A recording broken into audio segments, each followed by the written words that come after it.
the Watergate Building in Washington, this is Hotline TV. Now here are Hotline editors Amy Walter and John Mercurio.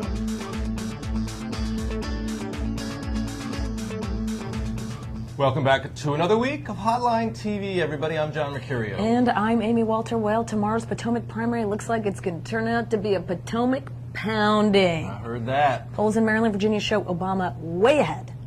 And Hillary could go for 14 days without a win. John, my question to you is, will her superdelegates stay loyal if Obama's on the Mo train? That's exactly the question that everybody seems to be asking. And look, I think the whole purpose of the superdelegates' role in this process is to sort of be independent of the primary, independent of the voters, so that they can make these independent decisions and help them out. This does seem to be, with the increasing amount of focus that her campaign is putting on the superdelegates, you know, I think it seems to be her sort of last resort. And I think that's, in a way, a strategic miscalculation on their part. I agree.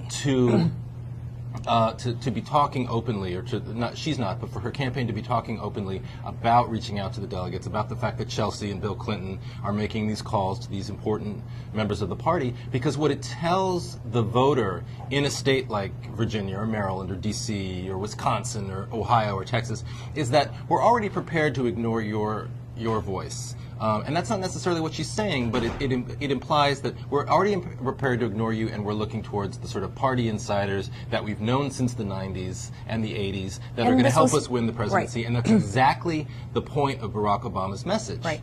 Exactly. I mean, they're sort of well, confirming. And this is where Obama, I think, can make his case, if he's able to do this, in places like Virginia and Wisconsin and Ohio.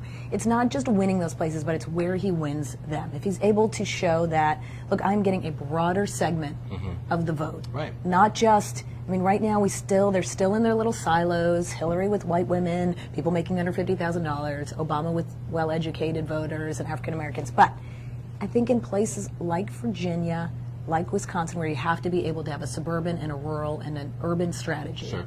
Right. That becomes a much more winning message than, look, the superdelegates were there so that some crazy liberal who appeals to the leftist wing doesn't end up as the nominee. That was the point of it, so that the party regulars and the people who are worried about the party going forward could step back and say, okay, this person can never win a general election. But can Hillary Clinton really make that case, not only that she's losing state after state after state, but if Obama continues to be beating McCain among independents, at what point do superdelegates say, this just isn't, this is not a valid argument? Right, but on the other hand, I think, you know, the Obama campaign trying to sort of change the rules, implying that maybe these superdelegates should be tied to the states. He doesn't need to do that. He doesn't need to do that exactly for probably to win this thing overall. He also, you know, the idea of trying to change midstream in the middle of a campaign, the rules of the campaign are ridiculous, you know, which is something that the Clinton campaign should remember in regards to Michigan and Florida. Well, shouldn't they? You know what I'm talking about? I do. Well, John, I know you wanted to say something, but we can't because we're done, and hopefully by the middle of this week I'll have my voice back. Do you like it? I do. I think it's pretty sexy. Thanks. I'm liking it. Yeah. All right. It's good. I like it. Anywho, you can catch us right back here tomorrow on Hotline TV.